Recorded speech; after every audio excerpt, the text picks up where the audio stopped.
que esas mitad que no pueden quedar. Cualquier cosa, pregunta en el momento, antes de que se les pase la idea. Y la mayoría del tema está en el texto de Dr. Martínez. Y algunas cosas que el rey dice, esto a ¿sí? Hoy vamos a hablar de una parasitosis, porque ustedes ya han hablado del parásito, ¿sí? Vamos a hablar de la yardiosis. Probablemente una de las parasitosis intestinales más frecuentes en el mundo y en nuestro medio, ¿sí? Dependiendo de algunas condiciones como mejor o peor saneamiento básico, puede estar más presente o menos presente, ¿sí? Pero esta está muy extendida. Sí, esta parásito está muy extendida porque, como les habrán dicho en la clase de Yardia lamblia, este es un parásito que tiene ciertas peculiaridades en su biología, que vamos a repasar un poquito, que favorecen a la transmisión. Una de ellas, ¿cuál es? ¿Ya han visto eso? ¿Qué característica tiene su biología que hace que sea tan frecuente en el mundo, incluso en lugares, esta se transmite principalmente por agua, ¿sí? Y incluso en lugares donde hay agua potable, esta es una parasitosis frecuente. ¿Cuál es?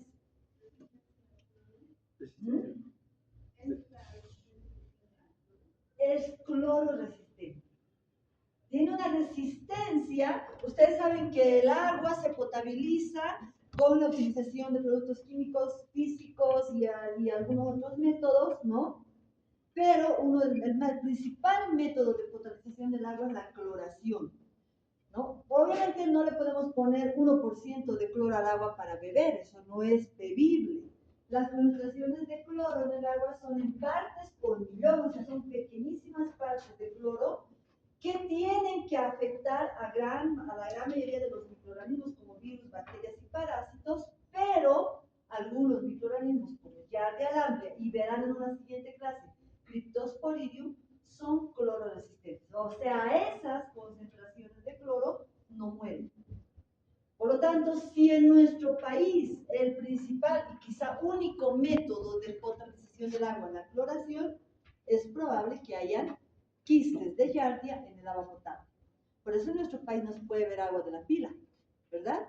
En otros países sí, porque en otros países se utilizan otros métodos de potabilización al margen de la cloración, como puede ser la radiación con luz ultravioleta, la cavitación, la utilización de filtros que retienen partículas y microorganismos muy pequeños, ¿sí? Pero que obviamente son más caros, por eso es que no todos acceden a ello. No, ustedes ya han visto, ¿no? Esto ya les han dicho que son parásitos protozoarios, por lo tanto son unicelulares, pero son parásitos flagelados, por lo tanto pertenecen al filum Sarcomastigófora, ¿no? Ahí está su clasificación, pertenecen al filum Sarcomastigófora y pertenecen al orden Diplomonidae, ¿sí? Donde está el género Yardia, ¿sí? Y hay varios otros flagelados que lo vamos a ir viendo en este y el siguiente rol. Dentro del género Yardia está Yardia lamblia, ¿sí? Yardia lamblia, que como estaba escrito en la primera diapositiva, Yardia lamblia, ese es su nombre más convencional y más aceptado, es el primer nombre que le han dado, ¿sí? Sin embargo, ustedes pueden encontrar en la bibliografía sinónimos como Yardia intestinalis o Yardia duodenalis, ¿no? Yardia intestinalis, cuando identifican que es hábitat intestino delgado, le llaman así, pero luego le cambian a duodenalis porque es su principal hábitat. Pero cualquiera de las tres sirve, pero el más utilizado es Yardia lamblia, ¿no? Y enseguida Yardia intestinalis, ¿sí? Han visto ustedes ya la característica morfológica del parásito, sin embargo debemos recordar que para la patogenia es importante recordar que este parásito tiene estructuras que le sirven para su adherencia. ¿Sí? Los protozoarios, ¿no? Ustedes hemos visto conmigo a las amebas y les he explicado que la gran mayoría de las amebas que infectan al hombre son comensales y solo una está catalogada como patógena. Y cuando han hablado de amebiosis, le han tenido que decir que el primer paso para que la amoeba histolítica se torne patógena, porque habitualmente está a la luz del intestino, es la adherencia, ¿sí? Y en general, para los protozoarios, para provocar algún daño, para provocar patología, para dar origen a su patogenia, ¿sí? Uno de sus el primer paso es la adherencia, ¿sí? La adherencia a la célula, la adherencia al hábitat, etc. ¿Sí? En este caso, no es la excepción. Giardia es un parásito patógeno que puede provocar infecciones asintomáticas, pero es un parásito patógeno y esta siempre se adhiere, a diferencia de la ameba dendrohistolítica, que hemos dicho que la gran mayoría de las veces está en la luz del intestino, ¿verdad? En cambio, esta siempre se adhiere. Y para su adherencia utiliza la secreción de ciertas sustancias, de adhesinas, como la giardina, ¿no? Pero también utiliza estructuras del parásito. ¿Cuáles? Sus flagelos, que ya les han explicado cuántos son, dónde están y cómo están distribuidos, ¿no? Tiene 8 flagelos. Y el disco suctorio, que es esta estructura, ¿no? Que está formado por unas tubulinas, ¿no? Igual que el resto de las estructuras que le dan un poco de rigidez a la célula, ¿sí? Y ese disco suctorio hace que el parásito se adhiera a la célula. Este no es invasivo, este parásito no tiene acción histolítica, no lesiona el tejido, pero sí lo lesiona con enzimas, pero sí lo lesiona a través de la adherencia que lo realiza a través de los flagelos, pero principalmente de esta estructura que va disco suctorio. Yo tenía una diapositiva, pero la he buscado, no la he encontrado, donde era una imagen de una microfotografía electrónica de un tejido, o sea, real, donde se nota cómo el disco suctorio deja una huella sobre la célula. O sea, es tan minúsculo este parásito, pero como ese disco que tiene puede hacer como si estuviera succionando la célula, ¿sí? Entonces, por eso dice como una ventosa, no es una ventosa, ¿no? Hace como una ventosa, ¿sí? Bien, entonces ya han visto, también han visto que es un parásito pequeño, ¿verdad? Que es un parásito que en el trombozoito puede llegar a la medida entre 10 y 20 micrómetros. Sí, este es el quiste, la forma de resistencia, que no tiene ninguna capacidad patogénica. O sea, no está relacionada con la patología. Este quiste está relacionado con la transmisión, porque es la forma de resistencia, y en su membrana gruesa es donde va a tener esa capacidad de resistencia y resistencia a otro tipo de elementos químicos y también a ciertos elementos como la exposición a la radiación. Me fui al final.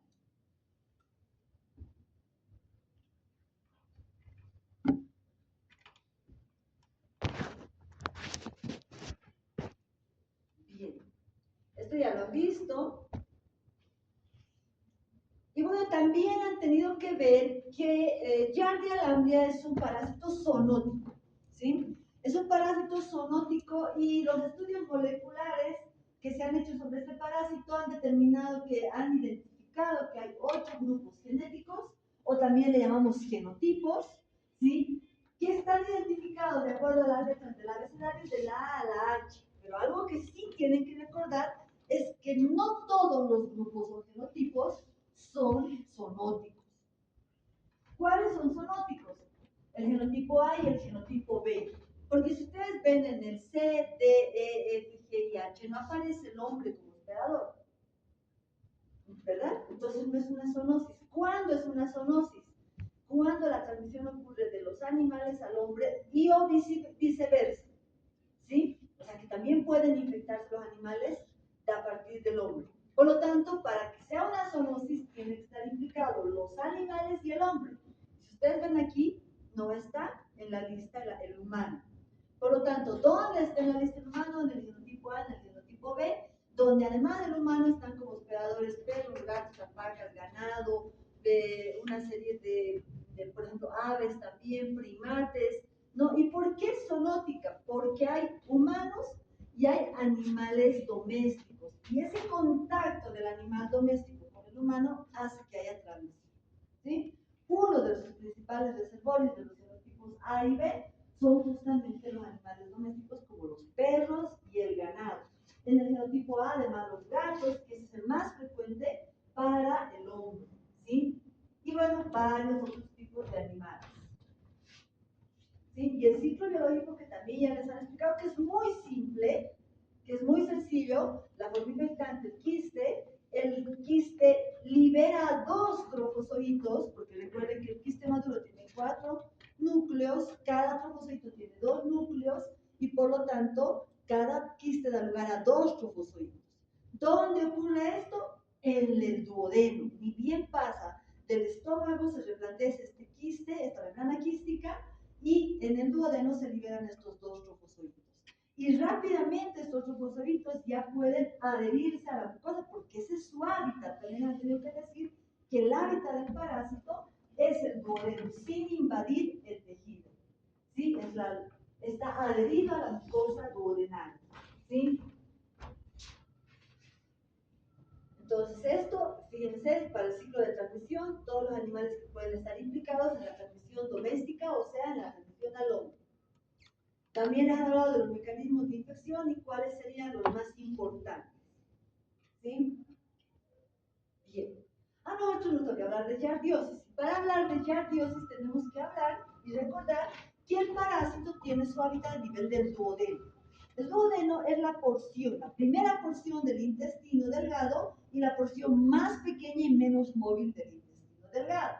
¿Sí? Es la porción que está justamente continuando al estómago y de entre las funciones del intestino delgado, su principal función del intestino delgado es la absorción de nutrientes, ¿verdad? En el intestino delgado se pueden absorber muy pocas cosas y principalmente agua, pero los nutrientes sí se absorben en el intestino delgado, ¿sí? Por eso es que una persona no puede vivir, pues una persona puede vivir con un pedacito de colon. Si ha tenido un tumor, un problema en el colon, se puede resecar, gran parte del colon puede vivir con un pequeño pedazo de colon, pero el intestino delgado tiene la función vital de la absorción de los nutrientes y por lo tanto favorecerá la nutrición, ¿sí? Entonces, pero para que ocurra la absorción de los nutrientes tienen que estar absorbibles, o sea, tienen que estar en moléculas que puedan absorberse. ¿Cuáles son los elementos del intestino delgado que absorben los nutrientes? Los enterocitos. Los enterocitos son células, ¿verdad? Y a través de estas células, o la unión de estas células, es que van a pasar los nutrientes, proteínas, ¿no? Carbohidratos, lípidos, todos aquellos elementos que no son útiles, van a pasar a través de este epitelio hacia la sangre o a la linfa para ser llevado a los diferentes órganos, ¿sí? Sin embargo, para que esto ocurra, los nutrientes tienen que estar en moléculas simples para su absorción. Y la parte del intestino que termina la digestión, porque de hecho la digestión inicia desde la boca, desde la masticación, la formación del bolo alimenticio, pasa al estómago, en el estómago hay el ácido que va a digerir finalmente los nutrientes, va a formar el quimo y hay muchos otros elementos peptidases que van a digerir los nutrientes, pero la digestión de la gran mayoría de las partículas final va a ocurrir en el duodeno, ¿sí? Entonces el duodeno tiene una gran función que es la digestión de los nutrientes. Si no existe este paso, no va a poder absorberse los nutrientes porque no están en moléculas simples. Entonces el parásito Giardia lamblia tiene el hábitat en el duodeno, adherido a la mucosa del duodeno, ¿sí? Donde rápidamente los parásitos se están multiplicando. Esa es la gran ventaja de los protozoarios respecto a los parásitos del reino animal. Los protozoarios, en este caso, se multiplican por fisión binaria. Entonces, va a poder aumentar su carga parasitaria sin la necesidad de la reinfección. La reinfección también aumenta la carga parasitaria. Y recuerden que en este parásito hay autoinfección externa. Entonces, el aumento de la carga parasitaria va a depender de tres cosas. de que una persona se reinfecte porque sigue consumiendo agua y alimentos contaminados con quistes, o sea, sigue expuesta a las fuentes de infección externas, ¿no? Se autoinfecta, ¿no? Porque elimina quistes infectantes en sus heces y por lo tanto fácilmente puede reintroducir los quistes a través de la ingesta de alimentos contaminados con sus propias manos, ¿no? Y la carga parasitaria aumenta por la fisión binaria del parásito, del trofozoito en suave. Entonces el parásito se está multiplicando y él tiene la ventaja de que se adhiere a la mucosa del duodeno, ¿sí? Y siempre habrá algunos parásitos que se desprenden al momento de multiplicarse y pues son arrastrados por el intestino y cuando llegan al intestino grueso se enquistan. Por eso es que siempre pueden haber quistes en las heces y permanecer los trofozoitos en el intestino, ¿sí? Eso va a ocurrir, ¿sí? Entonces, lo que les decía, un paso vital para la patogenia es la adherencia. Y la adherencia la logran gracias a los flagelos, gracias al disco suctorio y a la secreción de ciertas sustancias del parásito, ¿sí? Ahora, si nosotros recordamos la estructura anatómica del duodeno, en el duodeno desembocan los conductos que vienen de la vesícula biliar, ¿no? Y los conductos que vienen del páncreas, en la ampolla de Vater, ¿no? ¿Y por qué desembocan en el duodeno estos conductos? Porque tanto la bilis como las secreciones pancreáticas están implicadas en la digestión. Ustedes ya han tenido que ver eso en fisiología, no voy a entrar en el detalle. Pero la digestión tanto de carbohidratos, de proteínas como de lípidos ocurre, como les digo, desde la boca y termina en el duodeno y finalmente va a ser coadyuvada por los enterocitos que están en la mucosa del epitelio intestinal y por las secreciones biliares. Recuerden que las secreciones biliares son vitales para la digestión de los lípidos, ¿no? Y las secreciones pancreáticas, que son vitales para la secreción de lípidos, proteínas e incluso carbohidratos. Recuerden que de los del páncreas viene la amilasa pancreática, ¿sí? Entonces, todo eso coadyuva para que en esta pequeña porción de 25, 30 centímetros del duodeno ocurra finalmente la digestión, ¿sí? Ahora, el parásito, ¿no?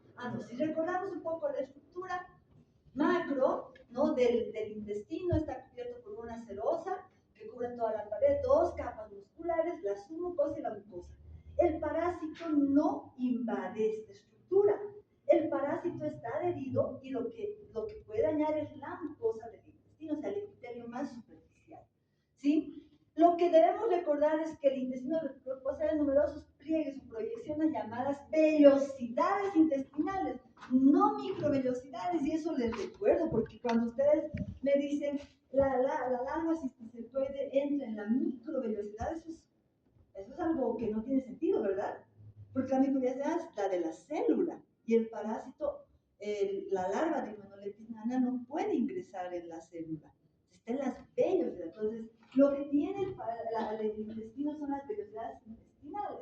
Estas vellosidades van a tener un tamaño aproximado de entre 0,5 a 1 milímetro, o sea, son pequeñas velocidades. Pero si nosotros extendiéramos todo eso, nosotros tendríamos una superficie de digestión y absorción extremadamente larga, de metros y metros, porque justamente esos pliegues hacen que mientras más pliegues, más funcional sea el intestino, ¿sí? Entonces, ¿sí? Y obviamente tenemos las criptas, ¿no? Las criptas de Leverkusen, donde están todas las células que van a ir regenerando las células de las velocidades que cada 24, 48 horas se van desprendiendo naturalmente, ¿verdad? Esta vellosidad, no está aquí la vellosidad, está recubierta de miles de células que se llaman enterocitos, ¿sí? Pero estos enterocitos no son inmortales. Si estos enterocitos tienen su función y luego, como cualquier epitelio, se va descamando y se va reemplazando por las células que inicialmente se han formado en las criptas y luego se han diferenciado para ir a tapizar esa mucosa que normalmente se descama, ¿sí? Entonces esto ocurre normalmente, ¿sí? El duodeno, ahí está la sección más corta, más ancha y menos móvil del intestino delgado, ¿sí? Forma una especie de asa que cubre la cabeza del páncreas. Está íntimamente relacionado con la vesícula biliar y con el páncreas, ya que ambas estructuras van a descargar sus secreciones en el duodeno en la segunda porción. Como decía, mide aproximadamente entre 25 y 30 centímetros, dependiendo de la edad, y presenta 4 porciones. No vamos a hablar de eso porque ustedes ya lo han visto en anatomía. Y ya están presentes las criptas de Leverkusen y las vellosidades intestinales, las glándulas de Burner, donde se van a segregar el moco, que es muy importante también para el momento de la digestión. ¿Sí? Si nosotros hiciéramos un corte de una vellosidad, ¿no? Si hiciéramos un corte de la vellosidad, tenemos que estar recubierto por, ¿no?, miles de enterocitos, y este enterocito tiene esta estructura, tiene un cepillo, y esas son las microvellosidades. ¿Por qué hablo y insisto con las microvellosidades? ¿Sí? Porque en el intestino delgado, particularmente en el duodeno, las microvellosidades tienen una función vital. Son las que albergan las enzimas digestivas. ¿Sí? Entonces, sí, fíjense, dice la vellosidad intestinal está recubierta por enterocitos, que tienen la función de digestión y absorción principalmente en el yeyuno, digestión en el duodeno, y las células calciformes, que son las que forman la mucosa. Ustedes lo saben. Y bueno, todas estas células que están en las criptas, pero lo que nos interesa, tengo una diapositiva más bonita aquí, es que ahí están las células de Paneth, las células madre, que van a ir a proliferar y van a ir a diferenciar en células en endocrinas, en enterocitos, en células mucosas, que van a ir a tapizar las velocidades. ¿Sí? Está la velocidad. Sí, y dice que la diferenciación y migración ocurre cada 24 a 48 horas, y lo mismo la proliferación cada 24 a 36 horas en la cripta. ¿Por qué es importante recordar esto? Porque vamos a ver cómo el parásito va a alterar esta función normal en el duodeno. ¿Sí? Una más bonita, ¿no? Cómo se van a ir diferenciando las células de Paneth, las células madres, van a proliferar, se van a diferenciar y van a ir a tapizar. La mayoría de las células en las vellosidades son los enterocitos. Y no olvidarnos que hay otras que tienen función inmunitaria, función de moco, etc. ¿Sí? Entonces, en estas microvellosidades, que también vamos a hablar que es la parte apical, es donde ocurre la digestión final. Y en el yeyuno, la absorción de los nutrientes. En el duodeno se absorben algunos nutrientes, ¿no? Algunos, principalmente algunas vitaminas. Pero el duodeno tiene principalmente la función de digestión. Entonces, fíjense, la célula está en grande, pero la parte más importante de la célula es la microvellosidad. Es en el lugar donde van a estar, ¿sí?, las enzimas digestivas. ¿Sí? ¿Esto? ¿Sí? En el intestino, entonces, están tapizadas las células una al lado de la otra, y a través entre las células se pueden pasar algunos nutrientes, se pueden transportar algunos nutrientes, y también a través de las células. Pero está que ocurre en el yeyuno, y por eso no está en el yeyuno, y por lo tanto no es... no vamos a hablar en detalle de aquello. Lo que sí debemos hablar es que en los enterocitos, en el duodeno, donde ocurre principalmente la digestión, en la membrana apical, o sea, estamos hablando de las vellosidades, se encuentran estas enzimas, las peptidasas y las oligosacaridasas. Sabemos que peptidasas hay también en el estómago, también vienen de páncreas, también están en la boca, ¿verdad? Pero las peptidasas, fíjense, esas pueden ser secretadas por el enterocito. Y también las oligosacaridasas, ¿no? O sea, nosotros comemos una naranja, ¿no? Está llena de fructosa, y por lo tanto, para digerir esto, ¿no?, para que se forme glucosa, porque la única molécula que nosotros podemos absorber como de carbohidratos para la energía es la glucosa. Entonces, para que se forme la glucosa, tiene que ser digerida por una sucrasa. Si nosotros tomamos leche, tiene que ser digerida la lactosa por una lactasa, y por lo tanto tiene que formarse esas moléculas simples que son la glucosa para ser absorbidas. ¿Sí? Y en las proteínas lo mismo, ¿no? Si nosotros comemos un huevo, nosotros no podemos absorber la albúmina como tal. Tiene que digerirse hasta volverse aminoácidos, ¿no? Y recién se pueden absorber y utilizar como yo siempre digo, los ladrillitos para formar todas las estructuras, ¿verdad? Entonces eso ocurre en el enterocito. Pero hay algo importante que no está en mi diapositiva, en la velocidad del enterocito, perdón. Sí, en la velocidad, la microvelocidad del enterocito, aparte de estas enzimas, hay sustancias que son, como yo le llamo, como los directores de orquesta. Son los primeros receptores que van a determinar, ¿no? Por ejemplo, yo he comido un sándwich de huevo con harta mayonesa, ¿sí? Entonces llegas a la boca, se forma el bolo alimenticio, llega al estómago, se forma el quimo y tiene que terminar de digerirse en el duodeno. Entonces, como este sándwich tiene proteína y tiene mucha grasa, entonces el enterocito no puede digerir grasas, ¿sí? Entonces el enterocito dice, detecta eso a través de estas pequeñas moléculas que están en el ápice de la célula y le mandan señales a la vesícula y al páncreas para que se liberen las peptidasas, la amilasa, ¿no? La bilis, y se pueda terminar de digerir. Es el enterocito, porque no puede haber otro receptor a nivel de la vesícula. La vesícula tiene que estar estimulada por un receptor que es una partícula segregada por el enterocito. Es una molécula, no una partícula. ¿Sí? Entonces dice, los carbohidratos se van a digerir a través de la amilasa pancreática que realiza los polisacáridos. Ahí falta una tal, dice hasta disacáridos. O sea, en el estómago ya ocurre la digestión. Si no se come mucho pan, tiene que pasar al duodeno donde se va a terminar de digerir en la amilasa pancreática. Pero ahí se forman los disacáridos, ¿no? Y entonces, las disacaridasas de las microvelocidades del enterocito son los que hidrolizan a monosacáridos. O sea, es finalmente el enterocito el que le dice al páncreas, oye páncreas, necesito amilasa, y el páncreas vacía amilasa, ¿sí? Y luego se digiere y el enterocito es el que va a terminar de partir esas disacaridadas en moléculas simples para que llegue al yeyuno y se absorba, ¿sí? Entonces, los enterocitos absorben fácilmente los monosacáridos que pasan fácilmente a los capilares desde la lámina propia, ¿sí? Y las proteínas, dice, varias enzimas proteolíticas, entre ellas las peptidasas, degeneran las proteínas en aminoácidos en donde las células cilíndricas absorben con facilidad. Esto también ocurre en el duodeno, ¿sí? A través de las peptidasas que se pueden segregar desde el páncreas, pero también desde los enterocitos, ¿sí? Entonces, ¿qué es lo que pasa? ¿Sí?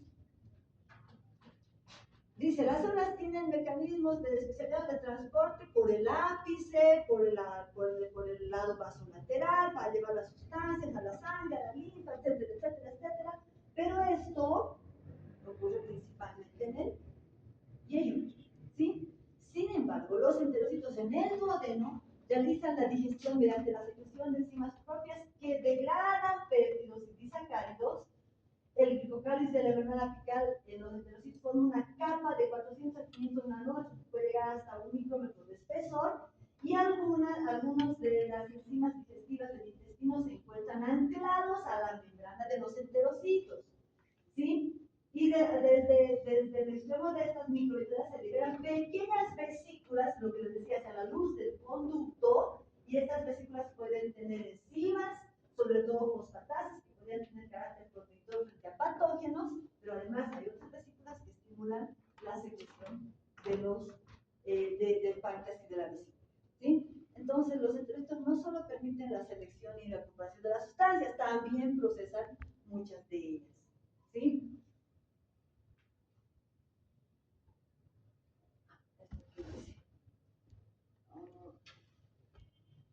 Bueno, esta es la absorción, ¿sí? Pero para la absorción, indispensablemente las moléculas deben estar digeridas. Por ejemplo, los polisacáridos, los monosacáridos, o sea, el glucosa, ¿sí? Ya hemos hablado de esto, ¿sí? Ya hemos hablado por demás. Entonces, ¿qué pasa en el ¿sí? Giardia es un parásito que inicialmente entra, se adhiere a la mucosa, ¿sí? El primer momento en la fase aguda de la infección, ¿sí? Dependerá de varios factores para que haya mayor patología, ¿sí? Pero el parásito se adhiere, ¿sí? Si son, digamos, una carga parasitaria de pocos linfáticos, el sistema inmunitario está íntegro. No estoy diciendo que afecta más en los detenidos, sino que el problema, por ejemplo, en los niños es que su sistema inmunitario es más inmaduro, ¿verdad? Pero también no solamente depende de la madurez o no del sistema inmunitario, sino depende, por ejemplo, de la microbiota, ¿sí? La microbiota va a hacer que nuestro sistema inmunitario a nivel intestinal sea adecuado o sea, no sea adecuado. Va a depender de la alimentación. Si una persona se alimenta de muchos carbohidratos, estas células se están degenerando más rápidamente y recuerden que también tienen función inmunitaria, ¿sí? Entonces, dependerá de muchas de esas cosas, pero en un primer momento, como un mecanismo de defensa, empieza a alterarse la secreción y expresión de agua a nivel del intestino, ¿sí? Entonces, eso va a provocar que primero, en la fase aguda de la giardiosis, haya diarrea. Hay una diarrea secretora, una diarrea secretora porque está alterada la absorción de agua, ¿sí? ¿Por qué? Por un simple mecanismo de defensa y un proceso inflamatorio, ¿sí? El parásito, gracias a que se adhiere y segrega ciertas sustancias, tiene una acción tóxica. La presencia del parásito más la acción tóxica da lugar a una acción proinflamatoria, que usted va a leer en el libro, dice que es una acción tóxica e inflamatoria. O pueden decir tóxica y proinflamatoria. Ese es el principal mecanismo de acción patógena del parásito. Entonces, cuando esto ocurre en el primer momento, el parásito tiene que ser eliminado, desprendido de la mucosa, y por eso está alterada la función secretora de agua y por lo tanto va a haber un aumento de peristaltismo, va a haber diarrea, esta diarrea es muy acuosa y va a haber pérdida de electrolitos y por lo tanto puede haber deshidratación, puede haber vómitos, puede haber náuseas, ¿sí? Pero esta diarrea, esta característica de diarrea secretora, puede ser provocada por varias otras causas, no es solamente la diarrea, ¿sí? Entonces, si nosotros detectamos en un primer momento y ya lo tratamos, pues que bien, la infección se ha eliminado, ¿sí? Pero ¿qué pasa muchas veces? Muchas veces la gente no le da importancia a esto, ¿sí? Y pues pasa una fase crónica. O llega al médico y el médico no le hace un examen y dice, como es una diarrea y esa cosa, le da antibióticos, ¿sí? Y pues puede ser que pase, porque el sistema inmunitario está actuando sobre el parásito y pasa una fase. ¿Es un problema la giardiosis en una fase aguda? Sí. De hecho, es causa de diarrea del viajero. O sea, las personas que viven en zonas donde no hay alta transmisión, llegan a lugares como el nuestro, van y comen, digamos, unas tucumanas en el prado, ellos se infectan con unas dosis, digamos, de unos 50 quistes, que para nosotros probablemente no nos va a causar una diarrea, porque son baja cantidad de quistes, ¿sí? Porque hemos estado expuestos al parásito, probablemente, ¿sí? Casi con seguridad, ¿sí? Y tenemos un nivel de respuesta que no elimina la infección, que no evita la infección, pero sí evita que haya cuadros sintomáticos. Una persona que nunca ha tenido esta exposición, con una baja carga de parásitos que ha ingerido en el agua o en los alimentos, puede tener una diarrea, pero una diarrea del viajero. La diarrea típica de las personas que vienen de una zona donde no hay transmisión a zonas de alta transmisión como la nuestra, ¿sí?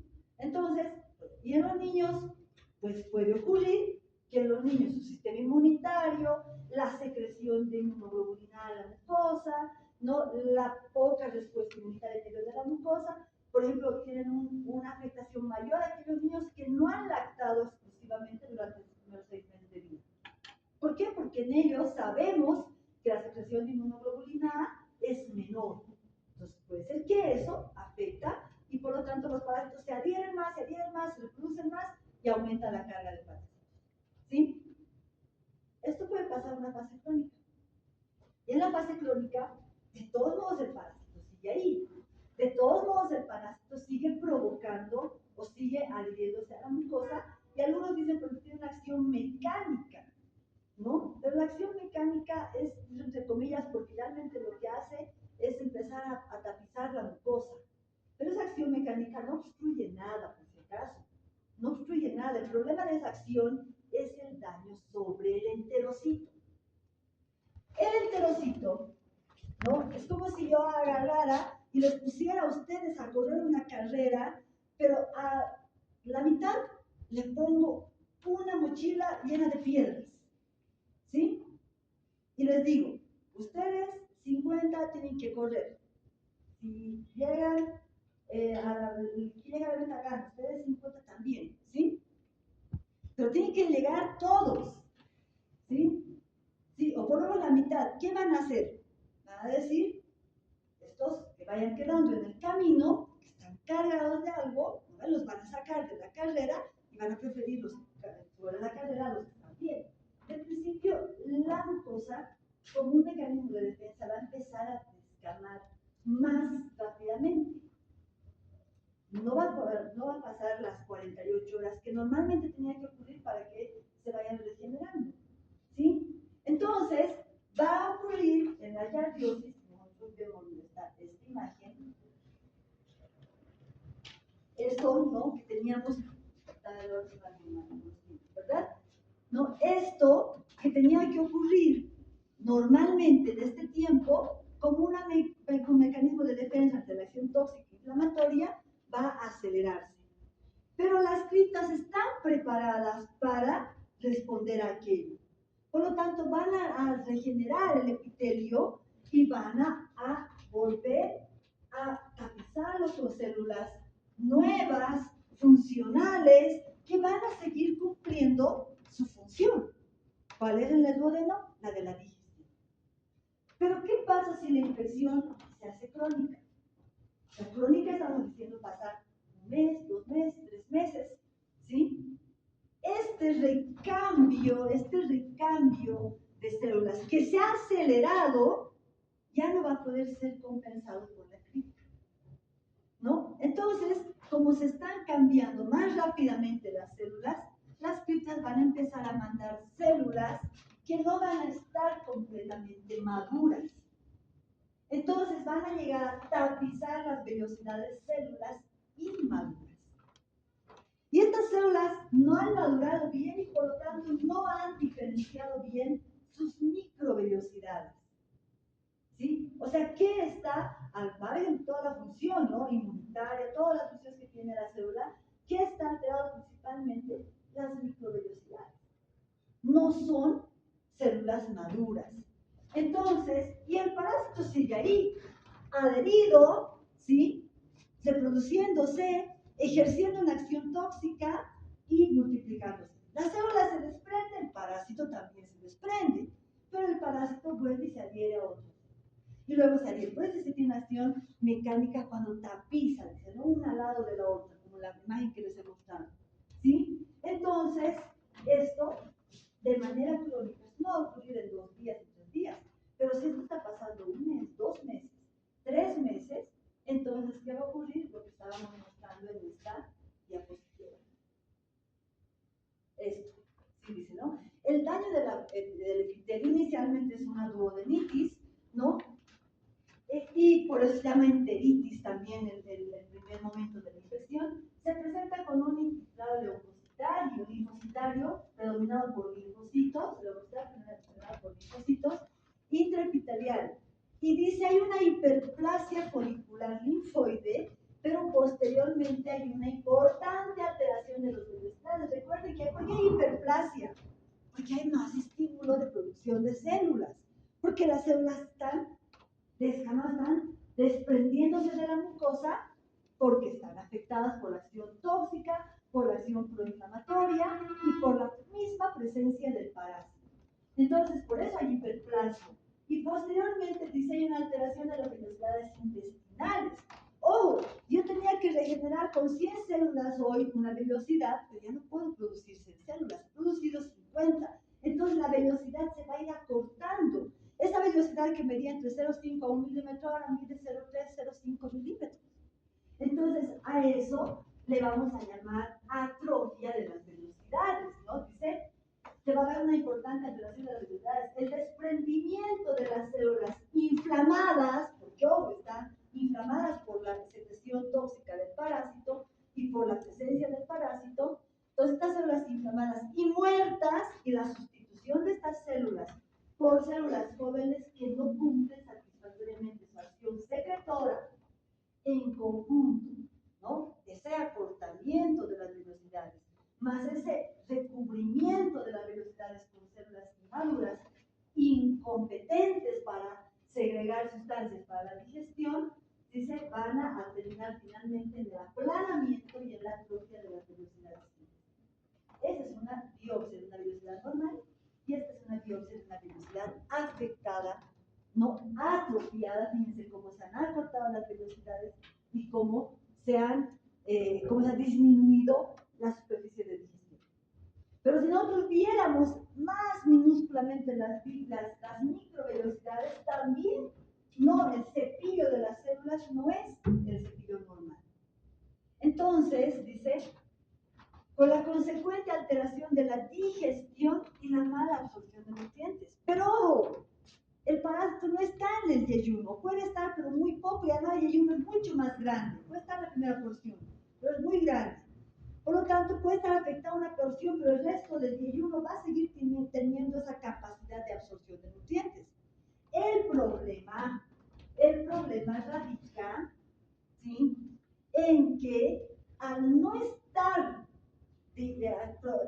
dando lugar a la digestión el duodeno, al no estar digiriendo los nutrientes del duodeno, estas moléculas que no se han digerido en el duodeno, no se pueden absorber en el yeyuno. Entonces, como dice el texto, el doctor Martín lo copió tal cual, la mala absorción en la giardiosis es básicamente un problema de mala digestión, donde la acción mecánica del parásito, ve ahí uno sobre otro, dice, es el origen del daño tisular, pero no la causa de la mala absorción. Esa acción mecánica, ese tapizamiento del parásito en la mucosa, más su acción tóxica, más su acción inflamatoria, va a dañar el duodeno, incapacitándolo en la digestión. Al no poder digerirse los nutrientes, no se pueden absorber. O sea, ¿hay incapacidad de absorción en la giardiosis? No, lo que hay es incapacidad de digestión. ¿Sí? Aquí se produce el síndrome de mala absorción y hay otras enfermedades que causan síndrome de mala absorción, pero en este caso el síndrome de mala absorción es consecuencia de la mala digestión en el duodeno, donde habita el parásito. ¿Sí? Entonces, la giardiosis, ¿cómo se puede manifestar? Dice, no existe relación entre la magnitud del daño y la intensidad de la sintomatología. Y la magnitud del daño está relacionada a la mayor cantidad de parásitos, ¿verdad? Ahora ustedes me dirán, pero si el parásito se multiplica por fisión binaria, ¿no todos deberían tener abundantes cantidades de parásitos siempre? No, porque el sistema inmunitario tiene una acción sobre el parásito.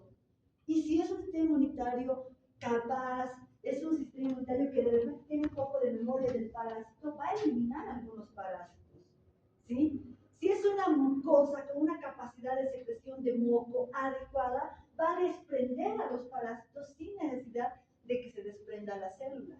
Entonces, por eso es que juega un rol no solamente el parásito y su virulencia y su patogenicidad, sino también el hospedador y la integridad de su mucosa, su dieta, su microbiota, su respuesta inmunitaria.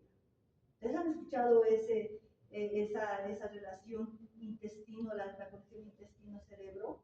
¿Sí? Dice, si nosotros estamos mal en el intestino, podemos estar hasta permanentemente deprimidos. ¿Sí? Y eso tiene mucha relación con la microbiota. Y la microbiota tiene mucha relación con la respuesta inmunitaria. ¿Sí? Entonces, por eso dice, esa magnitud del daño va a tener relación con la sintomatología, pero el daño va a estar determinado por estas otras causas, del parásito y de los parásitos. ¿Sí? Entonces, pueden haber personas asintomáticas que desde el principio pueden no tener ningún síntoma, pero pueden estar permanentemente infectados, ¿no? E incluso puede haber un daño histológico mínimo en estas personas asintomáticas, ¿sí? Y luego están los sintomáticos, que en su fase aguda hay diarrea abundante y acuosa, y los sintomáticos en casos severos, donde la conformación anormal de las velocidades, las microvelocidades del citoplasma del enterócito, van a alterar el recambio celular, van a haber enterocitos inmaduros y por lo tanto va a haber problemas de mala. ¿Sí? Yo esto para ustedes, para que entiendan un poco cómo puede ser el curso natural de la infección. Curso natural quiere decir que no hay tratamiento, o el tratamiento ahí altera todo. ¿Sí? El curso natural de la infección puede estar en la infección y ustedes saben, pues también aquí están todos los factores de riesgo que van a favorecer a que haya la infección. ¿Sí? Van desde el hecho de no tener agua, de tener hábitos de higiene, que ya les han explicado. ¿Sí? Entonces, la infección de la giardiosis se puede clasificar en una fase aguda y en una fase crónica. ¿Sí? Ustedes me dirán, doctora, ¿cuánto dura la fase aguda? Pueden durar unas semanas, pero no les voy a decir con exactitud una semana, 2 semanas, ¿no? Puede durar unas semanas, incluso hasta meses. Pero a medida que va pasando el tiempo, pasa a una fase crónica. Las personas, dependiendo de los factores que hemos mencionado, pueden estar en condición de asintomáticos y en una fase aguda no tener ninguna sintomatología. ¿Sí? Y esto pasa principalmente con los adultos. ¿Sí? O, aquí me faltó una flecha, pueden tener, ¿no? Sí, aquí me faltó una. Ah, no está bien. ¿Sí? Pueden tener en un primer momento una enteritis. ¿No? Una enteritis que hemos dicho que se manifiesta por diarrea acuosa, sectora, ¿no?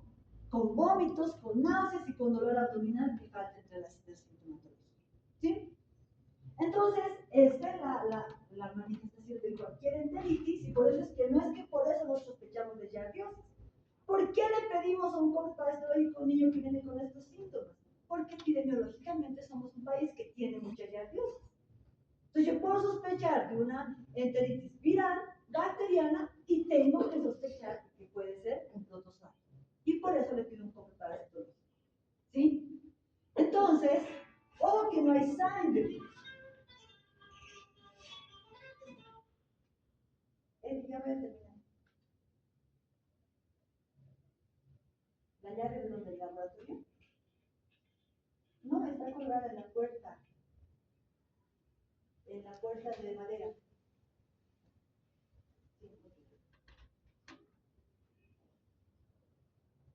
¿Sí?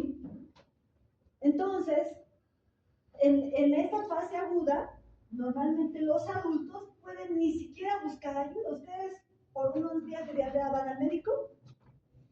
Probablemente no, ¿verdad? ¿A dónde van? A la farmacia. Si tienen 2 días, 3 días, tengo diarrea, le van a dar una pastilla de carbono. ¿No le ha pasado? ¿Y qué hace la pastilla de carbono? Digo, ¿qué hace es, no, eliminar la diarrea, pero porque elimina la acción fisiológica, ¿no? El aumento del peristaltismo, pero el parásito sigue ahí.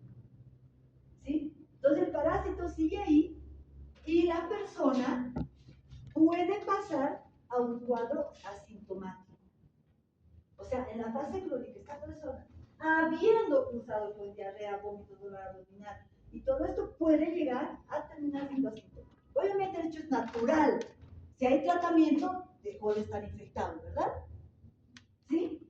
Ahora, ¿qué pasa? ¿Sí? ¿Qué también puede pasar?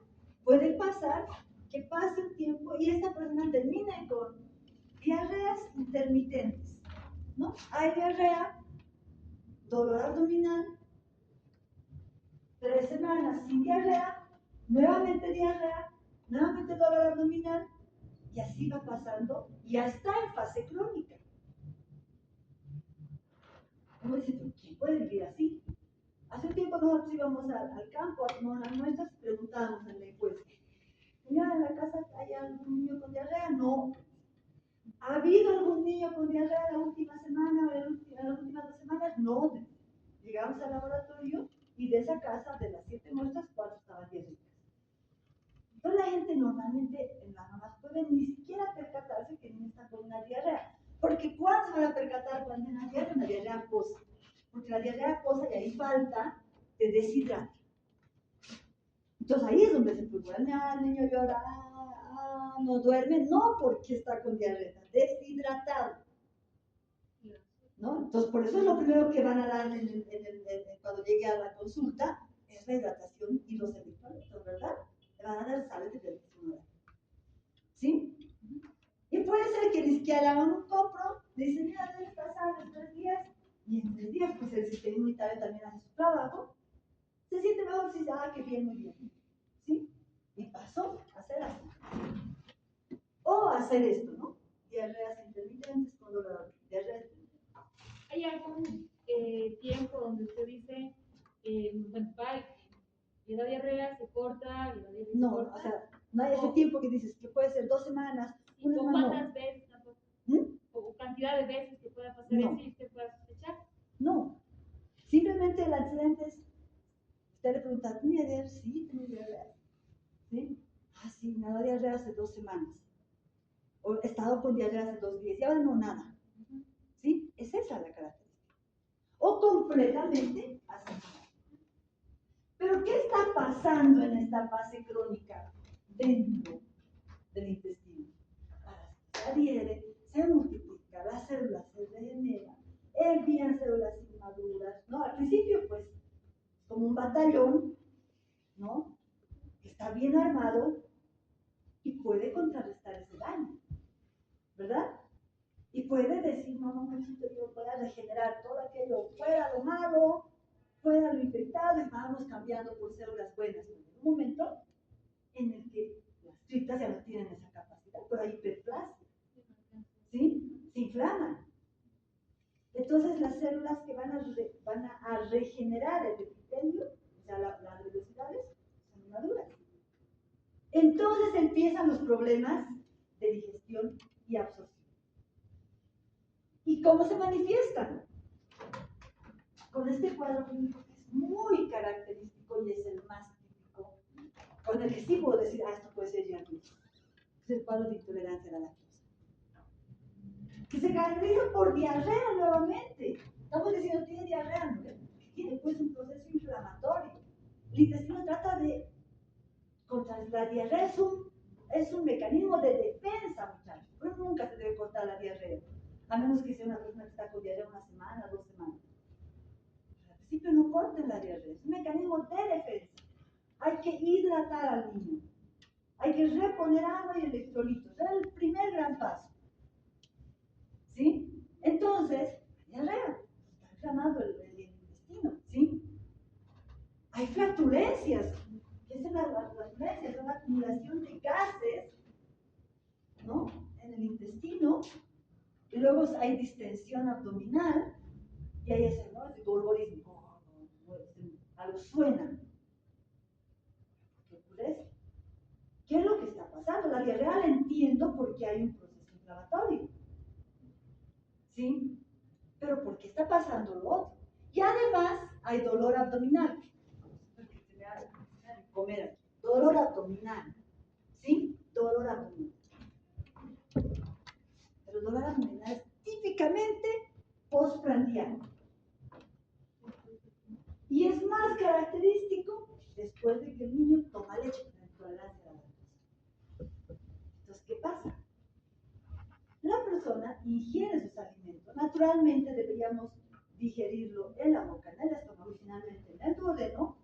Y los alimentos bien digeridos pasa al ayuno, absorberse, y lo que no se absorbe pasa al colon, y en el colon están las bacterias abundantemente, las enterobacterias, ¿lo ven?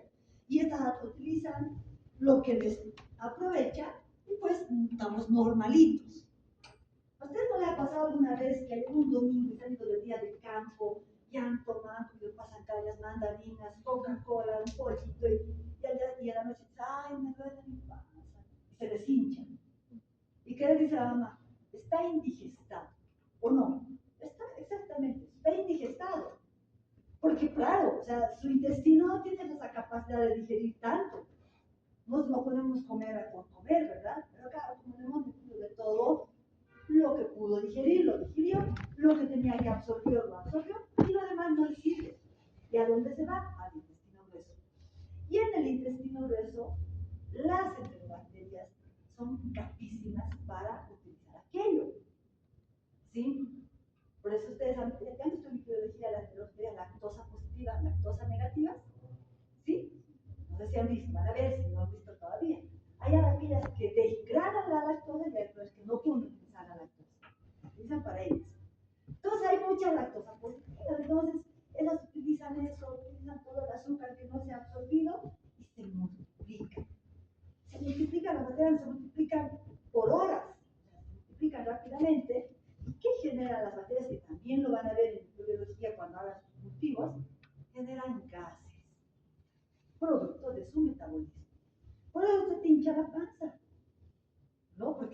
ha habido mucho que no se ha absorbido y se ha utilizado por las bacterias.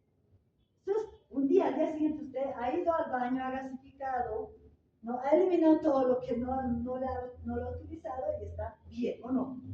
Dice, hoy no como nada, ya he comido por 2 días, está tranquilo, ¿sí? Pero en el caso de la giardiosis, el niño come su lechecita, toma su lechecita, perdón, come su pancito, un huevito, ¿sí? Se digiere en parte en la boca, se digiere en parte en el estómago, pasa al duodeno y no puede digerirse, no puede terminar la digestión, ¿sí? Inicialmente está afectado levemente el epitelio y por lo tanto no va a haber un estímulo a la vesícula, al páncreas, se van a digerir inicialmente los lípidos, las proteínas, pero los disacáridos solo se digieren a partir de las disacáridas. O sea, solamente el enterocito es el responsable de aquello. Entonces, como aquí el enterocito está dañado, la lactosa de la leche no se puede digerir, ¿no? En galactosa y glucosa. Entonces pasa tal cual la lactosa al intestino, al yeyuno y no se puede absorber. Como no se puede absorber, pasa al colon y en el colon las bacterias lactosa positivas, la más abundante es Escherichia coli, asimila eso, esa lactosa, le sirve ¿para qué? Para multiplicarse y producto de ese metabolismo generar gases. Entonces, ¿por qué hay distensión abdominal? ¿Por qué hay dolor abdominal? Porque las asas se distienden y duelen. ¿Sí? ¿Por qué hay flatulencias? Porque los gases están circulando. Entonces, provoca el semiteorismo. ¿Y por qué ocurre eso después de tomar leche? Justamente porque no se puede digerir la lactosa. Entonces el niño dice, ay, me duele mi pancita después, y no quiere tomar leche. Hace unos años, todavía era muy pobrecita, tal vez todavía estaba en colegio, no estaba en colegio, estaba en la universidad, cuando empezaron a repartir el desayuno escolar.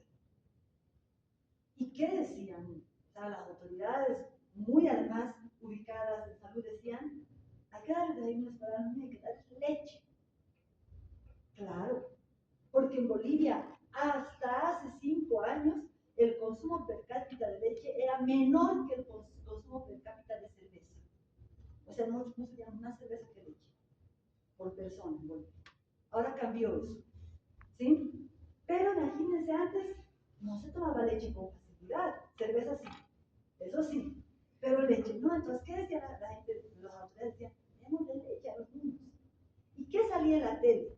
La leche que les da el Ministerio de Salud que estaba encargado esa vez, a los niños es leche fermentada, es leche que está contaminada, los niños tienen diarrea por el consumo de la leche. Y mostraban en la tele, los niños no les gusta la leche que da el desayuno escolar y veían cómo los niños lo botaban la leche en el baño. Y muchas veces todavía se sigue haciendo eso. Pero no era porque al niño no le gustaba la leche o la leche estaba contaminada, era porque el niño tomaba leche y le dolía el estómago.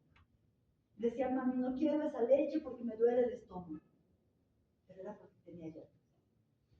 Porque todavía tenía ya. ¿Sí? Ese es el problema. Y este es el cuadro clínico más frecuente que ustedes van a encontrar. Por ahí van a sospechar, ese ya. Sí, mi hijito tiene diarreas, pero lo que me preocupa es que le duele el estómago después de tomar leche. Y jóvenes, eso no es síndrome de mala absorción, no. El síndrome de mala absorción de la giardiosis es un cuadro clínico, pero no es el más frecuente. Será el más severo, sí, pero no es el más frecuente. Lo más frecuente es que niño esté o con esto, las diarreas, dolores abdominales, o finalmente con intolerancia a la lactosa. Y luego no va a ser solamente intolerancia a la lactosa. Va a comer pan y le va a doler el estómago, ¿no? Va a tomar algún jugo de fruta y le va a doler porque no puede digerirlo, ¿sí? Y obviamente se llena de gases porque las bacterias aprovechan lo que no está digeriendo, ¿sí? Entonces, ¿qué puede ocurrir? Como he dicho, ¿no? Esto puede pasar a este cuadro. cuadro sin pasar a ser asintomático plenamente, puede ser asintomático y del asintomático pasar a esta fase crónica, o este asintomático que nunca tuvo en la fase aguda nada, pasar a la fase crónica y tener síntomas. En los niños es muy probable que ocurra eso, ¿sí? Los adultos tal vez no, pero los niños sí. Y finalmente, en una fase más avanzada, cuando las velocidades intestinales se han atrofiado, ¿no? Cuando se ha aplanado la velocidad intestinal, entonces hay incapacidad plena de absorción, no se absorbe ya nada, porque ahí les digo, ¿verdad? Ya no se puede estimular las vesículas que estimulaban el vaciamiento biliar, pancreático, ya no existen, porque las células no tienen más el cepillo de la velocidad, las microvelocidades, por lo tanto, ahí ocurre el síndrome de mala absorción. En ese caso extremo de atrofia intestinal ocurre el síndrome de mala absorción. Y sigue habiendo diarrea, pero la diarrea ya es importantísima, una diarrea muy abundante, osmótica, ahí la diarrea es osmótica. ¿Y por qué es una diarrea osmótica? Porque la persona come, no digiere y los solutos que no se han podido absorber van arrastrando agua. Las diarreas osmóticas son típicamente diarreas explosivas, fétidas, ¿por qué? Porque como no se ha absorbido, se fermentan o se descomponen los nutrientes y por eso las diarreas son fétidas, explosivas, ¿no? Y con restos de alimentos. ¿Qué hay restos de alimentos? Porque obviamente no se está ni digiriendo ni absorbiendo. Y a la presencia de restos de alimentos se llama lientería, que también puede haber en la intolerancia a la lactosa. ¿Sí? Que también puede haber la intolerancia a la lactosa. ¿Sí? Pero en el síndrome de mala absorción además va a haber esteatorrea, que quiere decir que hay grasas en las heces. ¿Y por qué hay grasas? Por lo mismo, no se han digerido. Como no se han digerido, no se han absorbido. ¿Y quién se encarga de los enterocitos? No digieren grasas. ¿Quién se encarga de la digestión de las grasas? Las secreciones principalmente biliares y también pancreáticas. Entonces, ¿qué está alterado en el síndrome de mala absorción? Todo el sistema digestivo. O sea, los enterocitos ya no pueden mandar señales para que se vacíe la bilis. Y si no se vacía la bilis, no hay color en las heces y por eso hay hipocolia. O sea, por eso, muchachos, el síndrome de mala absorción con diarrea, hipocolia y una importante pérdida de peso es un cuadro severo, pero no es el más frecuente. O sea, para llegar a eso, realmente mira, está, además que está infectando, además que está autoinfectándose, además tiene que tener un problema de que su sistema inmunitario no está pudiendo controlar el parásito. ¿Sí? ¿Se dan cuenta? Y les aclaro esto porque normalmente cuando les digo, ¿cuál es el cuadro clínico más? Síndrome de mala absorción, no. Yo no he visto síndrome de mala absorción por yardias. Yo, si hubiera visto un paciente que ha llegado a mi mano, no he visto. ¿Sí? Y he leído bastante que también aquí ha habido reportes de casos, etcétera, sí. Pero no es un cuadro clínico. Y eso obviamente puede llevar a la desnutrición, pero eso está igual, ¿no? Eso más otros factores, porque la desnutrición es un cuadro multicausal. Ahora, ¿va a haber desnutrición solo cuando hay sudoración? No, también puede ser que haya una intolerancia a la lactosa. ¿Qué pasa si el niño no puede digerir la lactosa, no absorbe bien los nutrientes, ni proteínas, ni lípidos, etcétera? Entonces, paulatinamente va a ir perdiendo peso y eso puede contribuir a una desnutrición crónica, alteración del desarrollo estatural, o sea, niños más pequeños en relación a su edad. ¿De acuerdo? Entonces, eso es lo que podemos decir. Entonces, lo que usted tiene que recordar es que el cuadro puede ser en un momento inicialmente asintomático y puede terminar siendo asintomático. O sea, puede nunca tener síntomas. Depende de los factores, ¿verdad? Que lo dije. Puede iniciar con un cuadro sintomático y pasar a un cuadro asintomático y no tener más síntomas, como el caso de los adultos. ¿Sí? O puede ser inicialmente una diarrea que luego pasa a tener diarreas intermitentes, ¿no? Que luego pueden incluso tener intolerancia a la lactosa, por eso estableciendo baña aquí, para cualquiera de los dos. ¿Sí? Y por eso esto también no va esto aquí, no es para cualquiera de estos casos, puede tener el síndrome de mala absorción. ¿Sí? Entonces esto es dinámico. O sea, en medicina 1 más 1 no es 2. ¿Sí? No es 2, entonces, ahora, ¿qué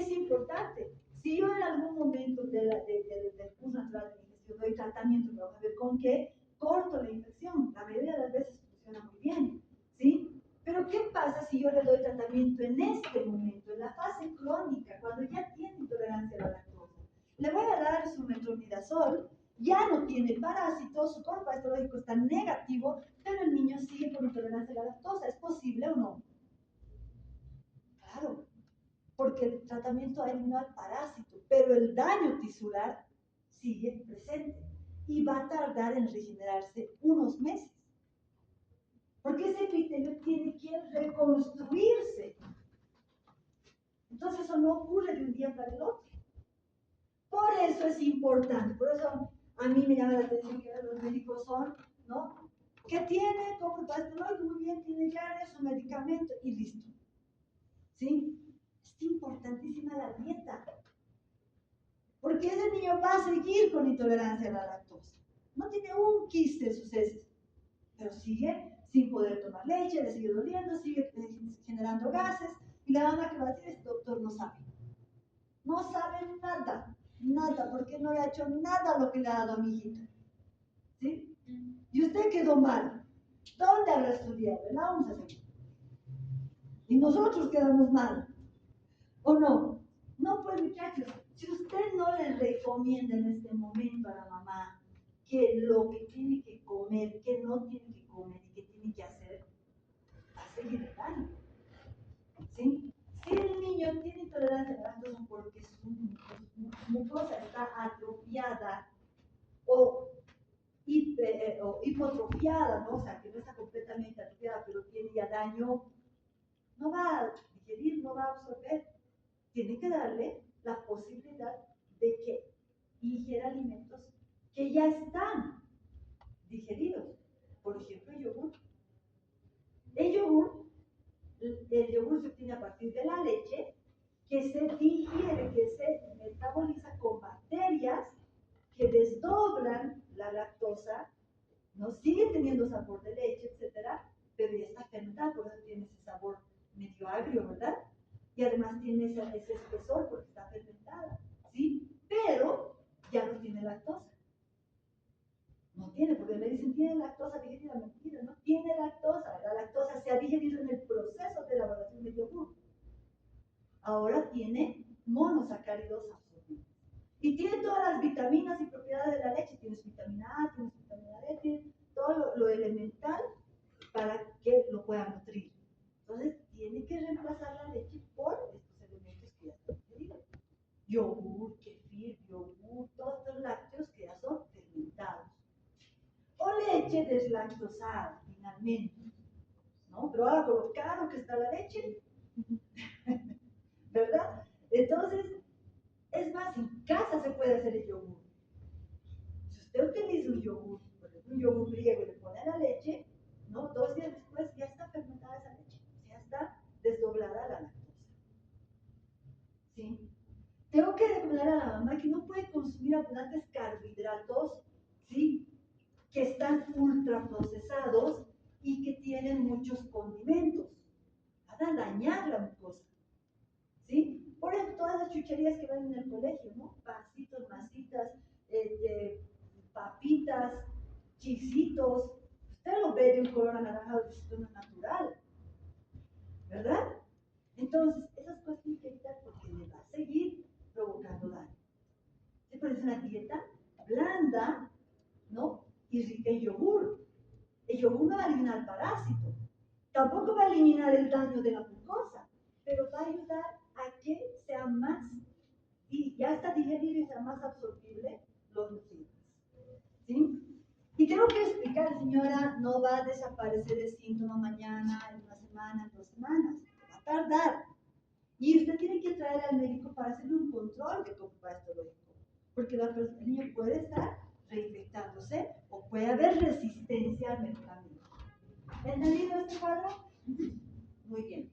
Entonces, esto era el principio, lo estaba buscando. La citoadherencia de los parásitos por mediadores químicos y físicos, o sea, discos, y sus flagelos, a la mucosa trigonal determina una acción tóxica e inflamatoria, responsable del daño del epitelio y provoca duodenitis.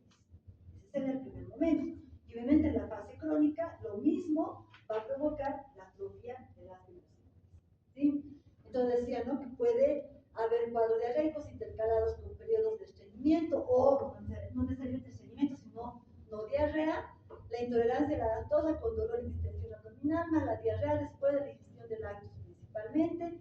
Finalmente, un síndrome de mala absorción, es cuadro más severo y menos frecuente, donde puede haber lientéricas, tetróricas e hipocólicas. La lientería puede estar presente en los otros cuadros también, ¿sí? Incluso la estetorrea. La hipocolia ya es de cuadros más avanzados. Es frecuente encontrar niños con diarreas, manifestaciones clínicas de tipo alérgico, urticariformes, como ronchas pruriginosas, principalmente en el tronco, porque el parásito tiene una acción tóxica. Y recuerden que la acción tóxica no es solo a nivel local, también a nivel sistémico. ¿Sí? Esto ya hemos dicho, los genotipos, ¿no? En parte de la epidemiología. Lo interesante es que hay genotipos estudiados en todo. Bolivia no tiene ya. ¿Me creen o no me creen? No, Bolivia no tiene ya, no tiene estudios sobre Yardia Hable, no tenemos estudios sobre, no sabemos exactamente qué genotipos circulan. Por eso nos hace falta parasitólogos, ¿no? Porque los que somos ya no abastecemos para hacer todo, no tenemos. Bolivia siempre figura así, no tiene datos, ¿sí? Pero sí tenemos datos de prevalencia, ¿no? No, esto es porque a nivel mundial se estima una frecuencia de 200 millones de individuos infectados, de los cuales 500.000 sufren la enfermedad. Fíjense que hay muchos asintomáticos, o que están en esa cuestión de diarrea, no diarrea, ¿verdad? Sí, es la causa de diarrea hasta un 20% de los casos en países en vías de desarrollo, o sea, como el nuestro, dice hasta 20% de las diarreas pueden ser provocadas por diarrea. Pero solo el 3 a 7% en países desarrollados como Estados Unidos, Europa, pero es cosmopolita, o sea, está en todo el mundo, pero es más frecuente en países desarrollados porque está determinada, como han explicado en la primera clase, se transmite principalmente por agua y malos hábitos de higiene. ¿Sí? El diagnóstico se hace por las técnicas del copo parasitológico, se hace una técnica de concentración seriada, donde si hago una técnica de concentración como formol gasolina, donde utilizo alguna proceso de centrifugación, etc., lo que voy a ver principalmente son quistes, aunque alguna vez hemos visto trofozoitos incluso, ¿sí? en centrifugando, o sea, los trofozoitos pueden estar ahí.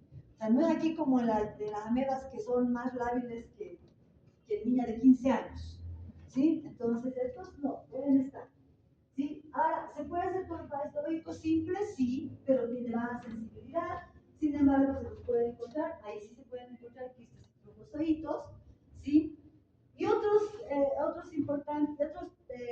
técnicas que pueden utilizar, el enterotest o también la cápsula de Bell, que la han visto cuando han hablado de esclerofiloidosis, ¿verdad? Ahorita les voy a mostrar cómo se hace. La biopsia, lógicamente yo meto un endoscopio para ver qué está pasando. Digo, caramba, todo este duodeno tan atrofiado, ¿no? Y con el endoscopio tomo una biopsia. O sea, la endoscopía sirve para tomar la muestra, no para determinar la infección. Ojo, jóvenes, ¿sí? La biopsia es la que nos va a mostrar el parásito. Y el aspirado duodenal, ¿no? Puedo hacer un aspirado y puedo ver. En estos tres solo voy a ver trofozoitos, porque recuerden que estoy sacando muestra del hábitat, y en el hábitat solo hay trofozoitos. Los quistes, perdón, la redundancia, se enquistan en el colon. Se pueden hacer coproantígenos, o sea, se toma una muestra de heces y un test tipo ELISA se somete con las heces y cambia de color si hay Yardia. Pero no detecta anticuerpos, porque en realidad los anticuerpos tendrían que estar en la mucosa o en la sangre, ¿verdad? Detecta antígenos de Yardia, o sea, por ejemplo, coproantígenos, ¿sí? Se pueden hacer coproantígenos. De hecho, los coproantígenos también pueden determinar si es genotipo A, genotipo B en algunos test. Esto es, fíjense, Yardia con Lugol, por el que se puede ver, ¿sí? Con Lugol, lo mismo con Lugol. Esto ya es coloreado, esto es de cultivo, por eso no se ve ninguna célula, nada. Está coloreado con Giemsa, lo mismo con Giemsa, con fotografías que nunca he visto, ¿sí?